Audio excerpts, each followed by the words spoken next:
So just as a way of introduction to this, I wanted to say that I arrived here in 1985, and I had 2 jobs. My first job was at Madrona Farms for dairy in Alberta, and I spent several years in those fields, in the berries, the tulips. My daughter grew up crawling in those fields. I would drive my VW van over there. She'd be asleep. I'd open the door just a little bit, and she'd come toddling out when she awoke, unless Lucas woke her up before then. And then I also worked for Daryl and Becky in the garlic fields. And never did work for Susan or Brent.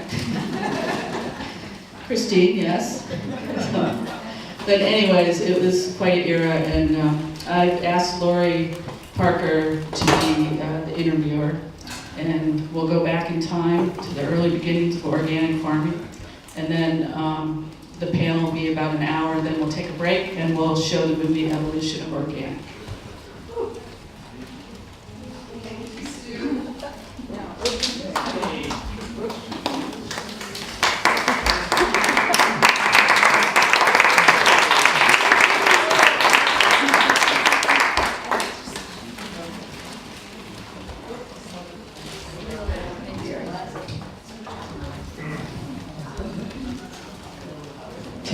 Okay, great. Okay, before we start, can we just say how much Sue Dumont means to us? Oh, yeah.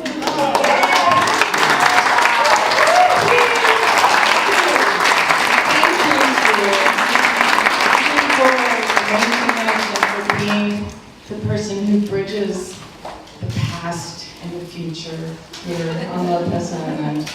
All right. Okay, because she's, tech. She's also a historian. Okay, so I'm going to start by asking each person, basically, I'm guided by Sue, who, what, where. So I'm going to start with Alberta, because she was the first of this group in 1974. So Alberta, will you tell us basically where on the island you farmed and what crops you farmed? Hi. Thanks everybody for coming out. I came to Lopez in '74 with my partner Gary Franco, and we had met in Ketchikan. We were working on purseine salmon fishing boats, and just wanted to take a quiet winter somewhere. So we found a spot on the south end of Lopez and planted a garden the next spring, and it just got bigger over the next few years. But mainly what we did down there was cabbages and strawberries that we did U-pick, and it was an honor system of scale and cash box. And then later on in '85, we moved down into the valley next to Susanville and leased land from David and Marcy Moody and did a whole bunch of other crops. So that's the beginning of it all. That's great. And I liked from your bio that you sent that you, from the very beginning, it sounded like you were doing a seasonal rotation. You were doing summer crops, spring crops, and then also fall, winter.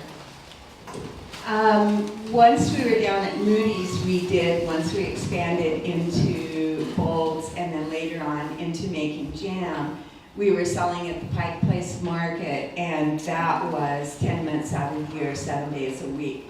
But that was definitely a gradual transition from growing cabbages to selling 10 months out of the year. Nice. Lots of flowers. Yeah. And then in 1975, Becky started farming. So Becky, can you tell us about where you were farming and what crops you were farming?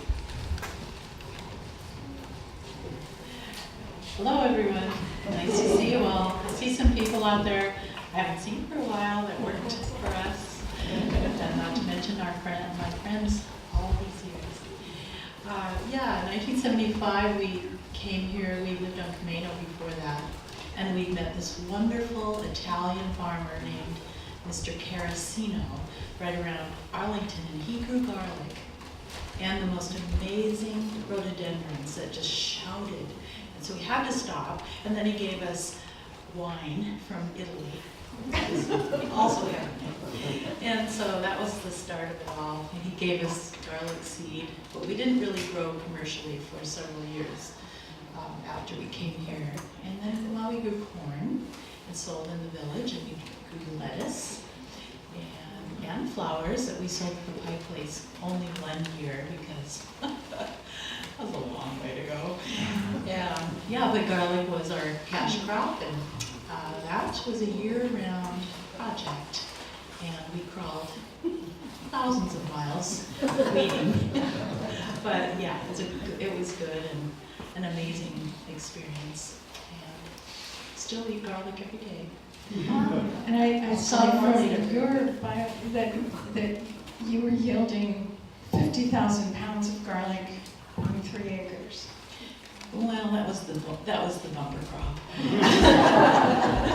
Well, some years it was 40, and then disease is a real big struggle part of growing garlic, and so it depended. And your heart just breaks when you realize all that work, and then you know there's a disease there. That's how farming is. It's very good. Yeah. So we did some years. Yeah. And then almost a decade later, we moved to Susanville in 1984. And Susan, will you tell us about where you were farming and what crops you were planting?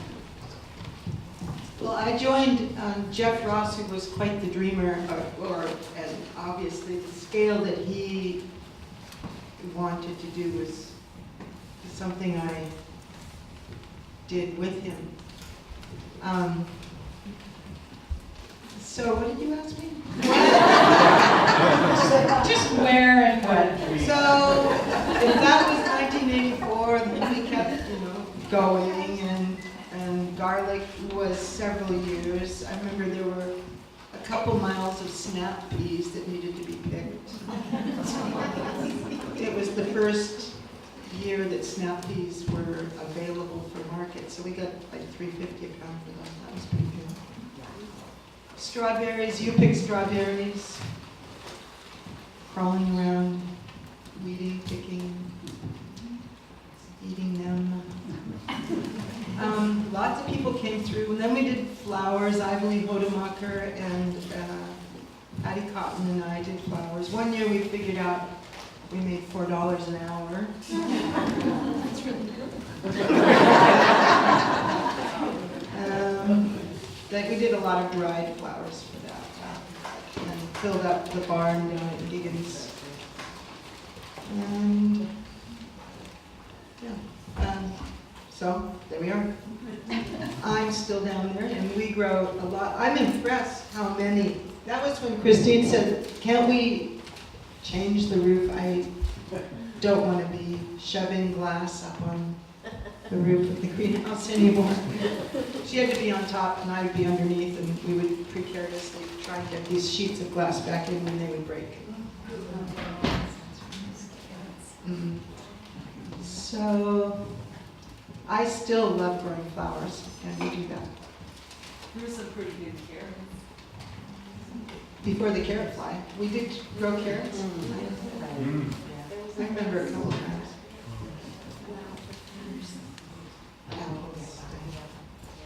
And then after, I think it was 1987, about 3 years later, when Brent planted his first vines. So, will you tell us a little bit about, well, obviously, we know where your vineyard is, and we know what crop you're growing, but can you just tell us a little bit about that initial impulse to plant vines? I guess the initial impulse was, I was interested in small farming. I was very heavily influenced by Becky and living next door to them in the summer times as they were starting their gardens and the gardens grew. And various other people on Lopez who were trying farming back then. I remember Bob Grout had a crop of cabbage, and there were other people trying, and I could see the struggles in having a low, yeah, there we go. Having a low value crop, having a crop that would spoil before you could sell it. And so it was accidental stumbling into working on a vineyard in France that the idea coalesced, and that was 1979. I actually started the vines for the vineyard here in 85, but prior to that I planted a couple of experimental plots around the island. One was where the vineyard is now, another was down at the McCully farm. So I've been playing with the idea for a while up to that point. And Jeremy Snap, who was in the tub there with Mary and I think was the picture, he and Celia owned the property where the vineyard got started, and so we sort of went into a pretty loose lease to grow the grapes there. Mary helped plant a lot that first year. You can see a picture that was holding the grapes. So it was the inspiration of people up here. It was, I want something that's high value and doesn't spoil once it's in the bottle. There's the key there. So. And I was also really interested to see that you did a viticulture oenology degree at Davis, and I think you said that you were one of the first people there to do that as a major, and that was in like the sort of mid-'80s, yeah? Or early 80s? Early 80s, yeah. At the time you studied enology or viticulture if you were in that school and those departments. And so I had to go through an individual major program to combine the two, because I saw myself doing small scale farming and grape growing and winemaking. I hoped for Lopez at that point, but I didn't know if it would work here yet. And then we jump ahead to 1991 when Christine came to Lopez. And Christine, I was really interested to see that you went to Evergreen and you were studying eco-agriculture. And you said that it was one of the few places where you could actually study that in the early 90s. Can you just tell us a little bit about what brought you to Lopez and how your trajectory as a farmer? All right, well, I was living in Vermont, and I was telling Alberta, serving lunch to Bernie Sanders when he was the mayor of Burlington, and working in restaurants. But then a friend of mine came to visit, and she was working on a farm there in Vermont. And I went to visit her there, and I thought, this is the life that I want. This is what I want to do. I want to grow food. I want to be dirty. And so I started looking around. Well, I ended up working on the farm that she was working on, and then one of the folks that came to work there as well had been studying agriculture at Evergreen State College down in Olympia, and so I had been at the University of Vermont, and I took a couple years off and decided that I was going to go back to school and study agriculture. Not that you could really study it. I mean, it was a one-year program, so I don't have a degree in agriculture or anything like that. I took my soil science and my entomology and all those kinds of courses, but they sort of set me on my path that year of study. And then I came up here, and people kept saying, well, I came up here as an intern to milk sheep for Women Board. And some of you remember those days. And people kept saying, you need to meet Susan. You need to meet Susan Bill because you guys would really get along. Yep, we did. Okay, and then could each of you just real quick say what it was about Lopez that drew you here? You can start, Christine. I didn't know I was gonna stay. I was 27 when I moved here, and I wasn't really looking for a place to settle down. But the farm where I was living, the sheep dairy did not succeed, and so the farm became available to lease, and so, oh, well, yeah, let's lease the farm. Well, 5 years, yeah, that sounds okay. Well, and the garden kept getting bigger, and people wanted to buy stuff, and so it was a very organic evolution of realizing that this was going to be my enterprise, this was going to be my livelihood. I was going to actually try to be a farmer and lease land from Susan and you know, reinvigorate the farmer's market and try to sort of get in on the idea that local food and organic food is a really viable enterprise, especially here in the small communities. So I just kept staying.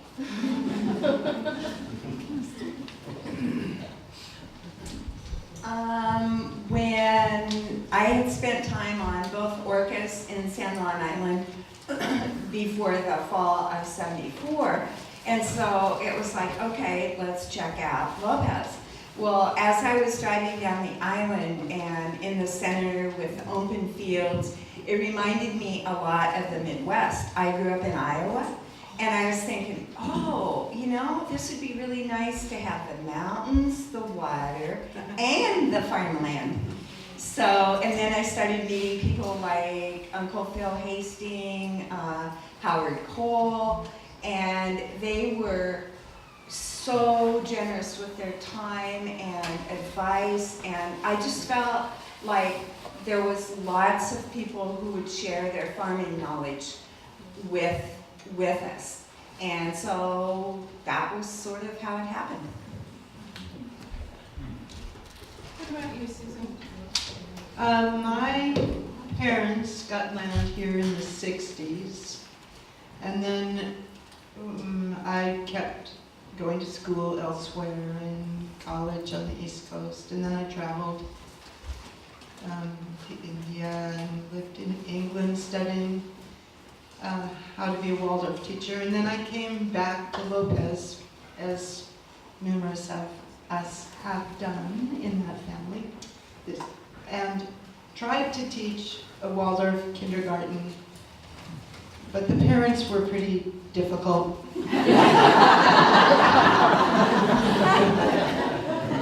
So then I thought this is what I'm going to do, farming, and I got into that. The question is, when did I first come here? It's more about why Lopez, out of all places. Why did you choose Lopez? I guess Lopez chose me when I was a baby and living here, and it just got into my heart. So I didn't know that I would grow grapes here. I was thinking maybe Oregon, but once I found grapes that would grow here and a place to grow them and evidence that it was going to work, it was no looking back. And so here we are still. Well, I grew up on a farm in North Dakota. Our grandparents were from Norway, and it was just a wonderful life. I always loved it. Smell of the soil, the outdoors. And after college in Alberta, I went to school with her, and then she and Gary moved up here, and so we came up, Daryl and I came up to see Lopez, and I saw those same fields in the center, and then we lived on Wahhead, of course, which was paradise. And how to make a living? Well, farming and fishing really are the basic ways of, since the native peoples, the white people came, we farm and fish, and we did reef netting and farming of different kinds, and just loved it. Very, very lots of work. Very, very lots of work. Anyway, that's pretty much what happened. Was, you know, loving the land and loving that life of living off the land and sea. Okay. And, oh, yeah, there we go. I want to start with Alberta because it was the earliest. Tell us about the organic movement in the early 70s and what drew you to organic? Why organic for you? Well, actually, it was pretty simple because back to Iowa, we had, I guess you could call it a sustainable farm.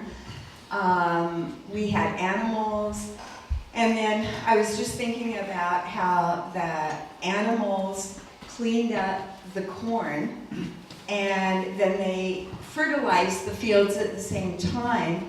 And then we also grew alfalfa, which helped to rejuvenate the soil, and then we'd rotate with oats. So we did the natural rotation, and we had pigs and cows and chickens, and my dad wouldn't have sheep. He said they were too dumb. I did have 2 pet sheep, but and then my mom had 3 big gardens, and she'd like sell strawberries, and I got out of doing most of the weeding, which was great, but I helped her harvest things. And why I ever got back into farming when I knew how much work it was, I don't know. But it also feels very worthy. I mean, feeding yourself good food.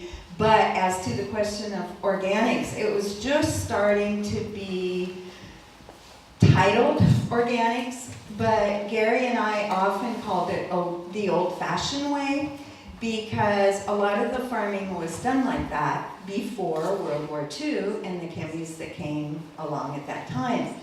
And so in the farmers on Lopez that we dealt with, they had strong memories of the old-fashioned way of farming.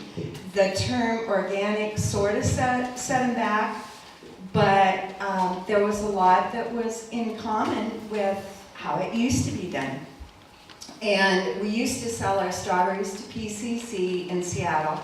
And this was before organic was certified. I mean, before there was certification. And we just had a good relationship with them, so it wasn't official.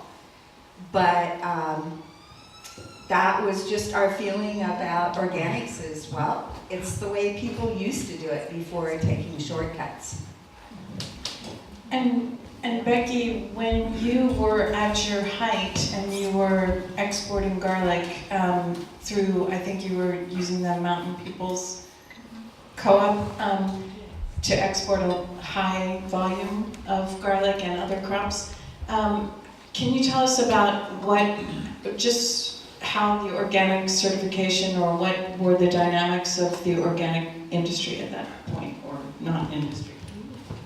Well, this was right before organic farming became kind of mainstream in California. And we were actually one of the bigger producers of garlic. Unbelievable, that's true. And it, working really hard to clean it and cut those roots off. And we'd have 30-pound boxes, and we'd fill up our van and have about 3,000 or 4,000 pounds in that van, and then we'd meet Mountain Peoples. And we tried to sell it February and March when the price was high. It's really difficult, it's very labor intensive. So it cost us 50% of the profits, or our net was 50%, and which was pretty good actually. But we really had to work hard, and I don't know how much what we made personally. But we did meet Mountain People's truckers, and then they would take it to LA, Blue Pacific Docks, and it would go all over the nation. That was the glory days. Not to last. When things went mainstream in California, and then the price went down. But it was good times. Yeah, hard work. Loved it. And Brent, wine, organic and even boutique wine hadn't really happened when you first started. So can you talk a little bit about why you chose organic and where that came from? I guess I became aware of organic agriculture both through Rodale's work and some of the magazines of the time, but again, a big influence by Becky and Daryl in Alberta. And then I was lucky enough on that vineyard I worked on in France that they were farming the old-fashioned way. And so I could see that you could grow grapes organically.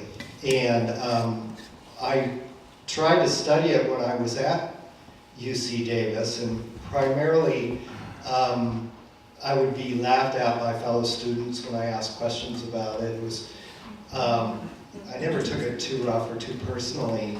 And the professors, these were the people who had developed some of the chemicals or the machine harvestable tomato and stuff like that. So they were pretty heavy stakeholders in what they created. But Davis was just starting to change. Some of the young professors, entomologists in particular, were looking at ways of controlling things organically. And the professors were reasonably respectful when I asked questions about it. So fortunately it was that experience in France that led me to just stay on that path. I knew for my personal health and my family, the product I wanted to produce, that I wanted it as clean as possible. And initially there were ways to do it. Now there's even more tools to use that make it easier, particularly the disease control.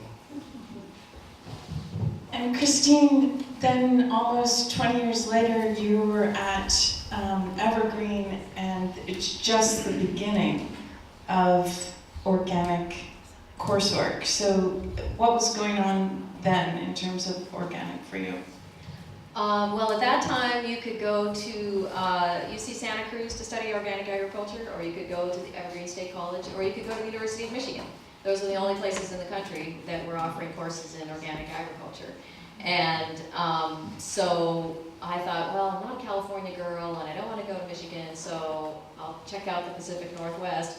And for me, because it was so much later, you know, I was reading Mother Earth News and Organic Gardening Magazine, and all of Rodale's work was very, very present. You know, there, if you talked about organic agriculture at all, you knew Rodale's work. So I still have those books, and so does Alberta here. So it almost was mainstream by then. There was just, it was the very beginning of the certification program. Which I was certified for probably the first 10 years that I was producing, and then I decided to not worry about being certified anymore, but to even up my game a little bit more, even be better than organic certification. And Susan, what about you? Has organic certification or labeling had anything to do with your creams and lotions or the apples or any part of your business? We never bothered with certification, but I also, actually there might have been one year that I sprayed something on the apples that might not have been organic to try and reduce the anthracnose. But it was just never a question in my mind. I preferred organic and cover cropping and manure and organic fertilizer. And the cream is not 100% organic because I do wonder about olive oil and how it's treated. I think the way some of it's pressed is not necessarily organic. But I think olives are grown organically. So we have never figured what percentage organics we are with that product. Okay, now I'm really interested in kind of like the hard lessons or what went wrong in the beginning. if anybody has any colossal failures or something that they want to talk about. Anybody? Well, I could say we received fish delivery from, I don't know what was that, anyway, it was guts, dogfish guts from, who was that anyway? But they were not allowed to ever anymore to dump it out in the ocean, so they brought it to us, and we would cover it with straw, and it was very slippery to stand on. And then there were, and it was smelly as well. And then Jeff dug these huge pits, and they would dump it right in the pits and just, and then we covered it with plastic hoop kind of house thing, and then the wind blew the hoop house away. I remember testing Patty Cotton to see if she was going to be a good worker. I brought her up there, and we did something with the fish, and she survived, so I said, we could work together. I'm sure there were many more stories. There was something about geese. I thought you might want to tell the story. Geese weeding the garlic. Geese can weed the garlic beautifully, except after a while the only weeds left was vetch, and we didn't realize vetch was toxic. So then sometimes we'd find geese staggering and then collapsing in death. Poor things. Or upside down in a bucket when the water level got a little short. But I remember we did you-pick strawberries also, and some mother came up to me, there's an S-N-A-K-E. There's an S-N-A-K-E.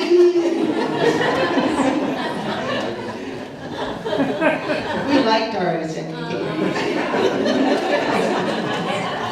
And Susan, can you tell us about when the police from Port Angeles came to visit you? Oh, yeah. Irene had been harvesting shirtless, of course, but it was 5 o'clock, so we went downstairs, down below. We'd been harvesting lavender on the hillside, and we were just kind of gathering. Were you there? And there were several of us. Maybe Ona was there. I don't know. And then 2 cop cars come down our driveway, and we're wondering why. Why? And they stop and they kind of pile out the local cops plus some imports. And they said, "Is it true that you're growing deer inside this fence? That's illegal." And they had actually brought them from Port Angeles to bust us. I said, "Actually, no, we grow those apples not for the deer." But they really did that. Were you there? Do you think they've been tipped off by somebody who thought this was what was happening? I What guess. motivated them? No, you had the big electric fence around there, right? So Yeah. that's, and they got trapped in there. Perhaps, probably, yeah. Yeah, right. Some colossal failure stories. Well, grapes, I guess molds love grapes, and mold, and they're thin-skinned little berries, so a lot of rain can lead to a lot of mold. And organic controls are sort of preventative controls. There's cultural things to do, but botrytis gray mold is the fuzzy gray stuff you see on strawberries, is widespread on a lot of different plants. I know Becky dealt with it on garlic, and it attacks a lot of things, foliage as well as fruit, but it loves fruit. And if it's wet and warm, we've lost a few different harvests, almost all of it. 2010 was the most recent. Yeah, so that's really heartbreaking to see a heavy rain come in early in the ripening phase to see the mold get started. There's nothing really to hit it with since we're not using nuclear chemicals, and then just watch it spread just down the road. And yellow jackets don't help. They bite through the berries so that once the skin is, pierced, then the botrytis can get in. I have learned, and this is more recent, I mean, every year is different. That's something about 30 years of ripening grapes, is every year is different. And I've learned if I can control mildew early in the season, starting at bloom, powdery mildew will scar the skin and allow botrytis in. So if I can control that, I have a better resistance to the botrytis. So I just have another quick, two botrytis stories. One is there was 4th of July is typically when strawberries can be peaking with the harvest. And those of you that know 4th of July around here, it's famous for rain. So we had this wonderful pick that we needed to do. We tried to go through the strawberries every other day, and we had maybe 2 or 3 acres at that point.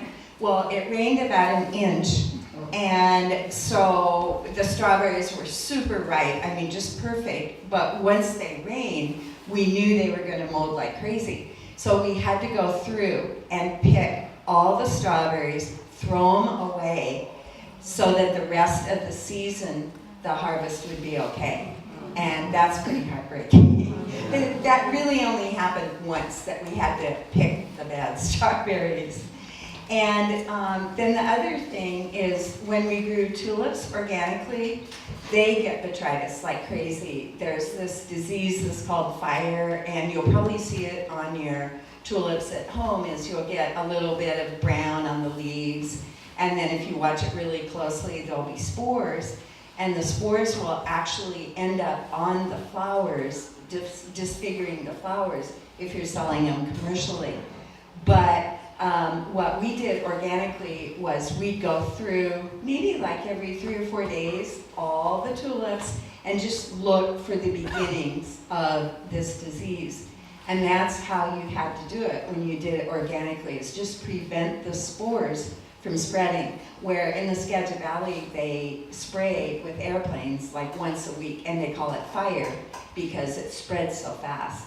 But that was one thing about cut flowers, and Susan was great too, is that you take cut flowers, you put them on the table, kids play with them, and put their fingers in their mouth. And so it's just been in the last, 15 years or something that people have really appreciated organic flowers. So, anyway. Nice. And now shifting to success and joy and private things that maybe only you know about your life as an organic farmer. I was interested in something you wrote, Christine, about the impetus to change your approach. You said you read a book and it was work smarter. I think it was work smarter, not harder. So just let that sink in for a minute. For a while there, I kept making my operation bigger and working up more ground down at Susan's and getting more CSA customers and bringing more stuff to the farmer's market. And somehow at the end of the year, I didn't have any more money. And so, it was a farm conference that I went to, and one of the presenters gave me this little gem, and I've tried to pass it on as much as I can, and that's when I sort of developed the salad greens that I do now. Was, okay, I need a higher value product, rather than trying to grow acres of cabbages or more carrots or something like that. Try to focus on something that has a little bit higher value and is extremely desirable.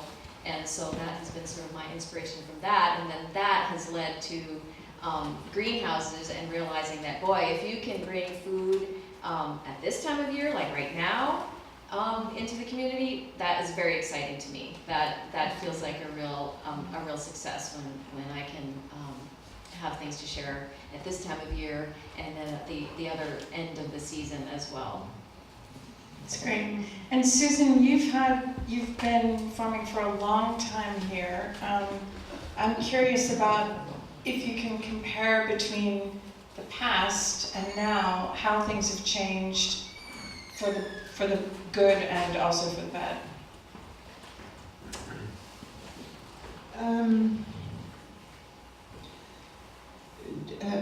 I don't know how, it's definitely, we're doing a lot less than we used to do, which is less tiring maybe. We're also trying to figure a way to work smarter, not harder. That's my goal this year. It's easy to get stretched so thin that there's no end in projects, and I love doing it, but I keep wanting to evolve and get smarter about it. CSAs are fun for us. Developing more markets.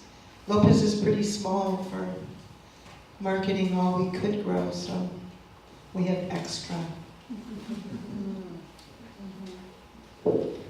And Becky, you are no longer farming here. Not on a very large scale. Okay, so I'm curious about whether you think it was worth it and what you think your legacy is for the young farmers that are out there now. Thanks. Well, I just have a small anecdote. A semi-truckload of chicken manure on the ferry, and it's kind of dripping.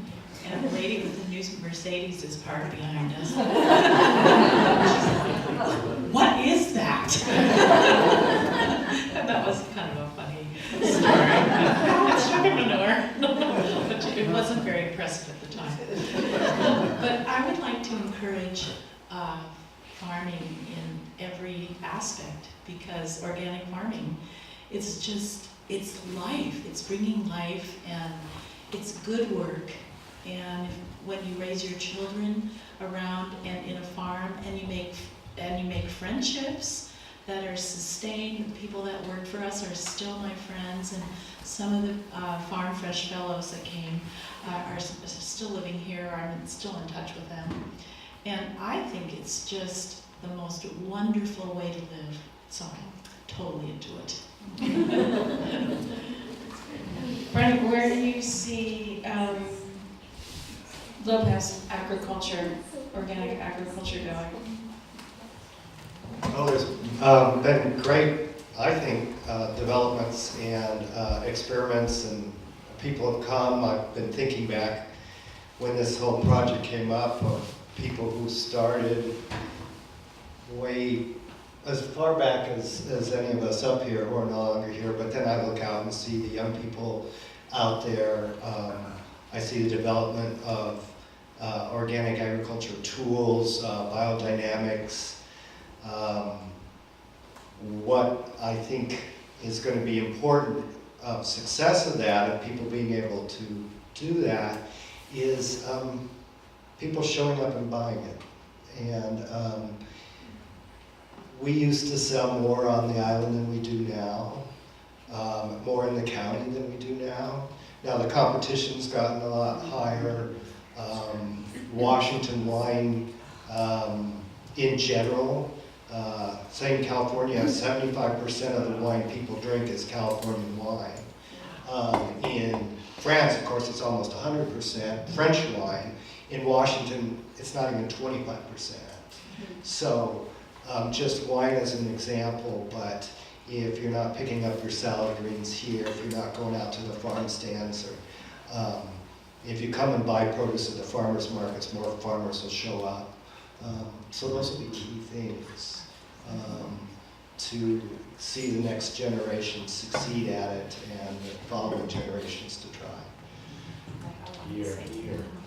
I think that marketing is very important to establish before you harvest.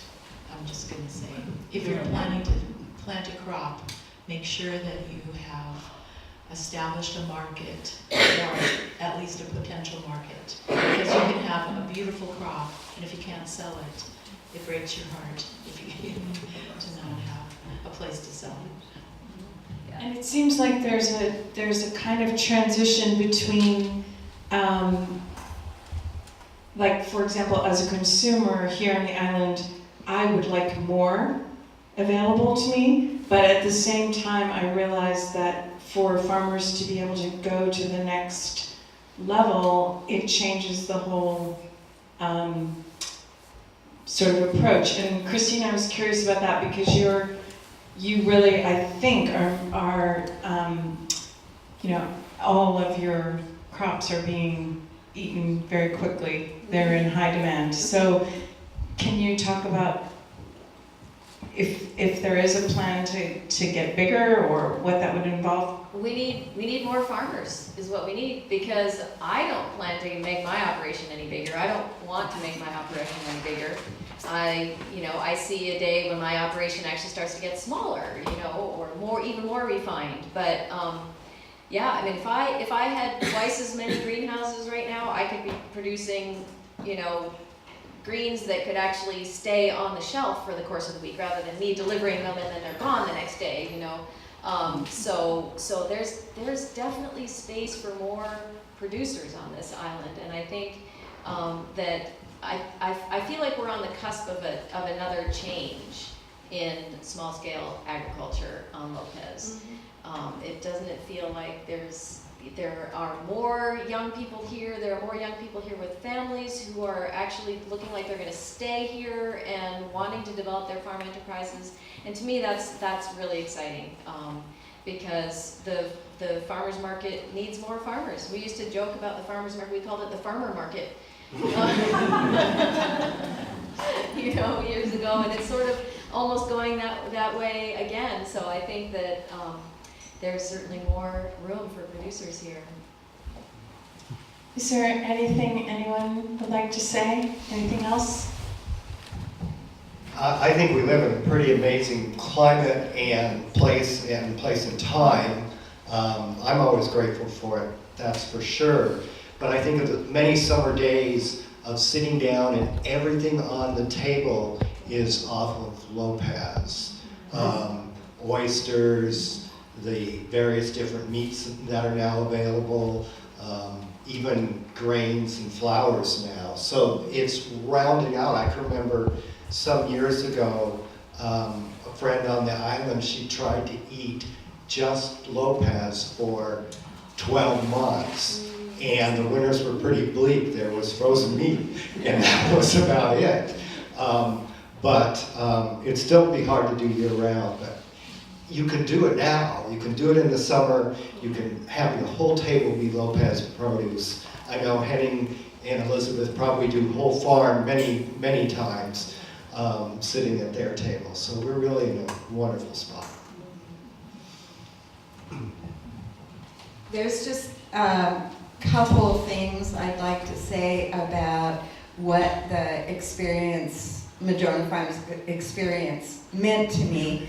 And one was, Christine was talking about Rodale, and this was my Bible for years, because there was no internet that you could just look up how to solve your problem.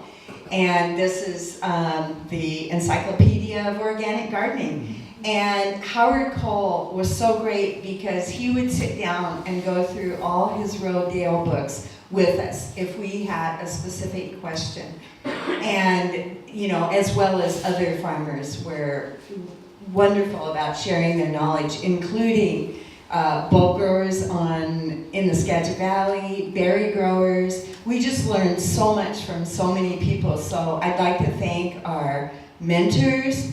And we had incredible crew. I mean, the people that helped us, there's a bunch of people in this room that helped us. And it's like that has meant so much over the years of just doing good food raising together. Well, I'm sure all of you that are growing right now, it's like such a good thing to do with your time and your spirit.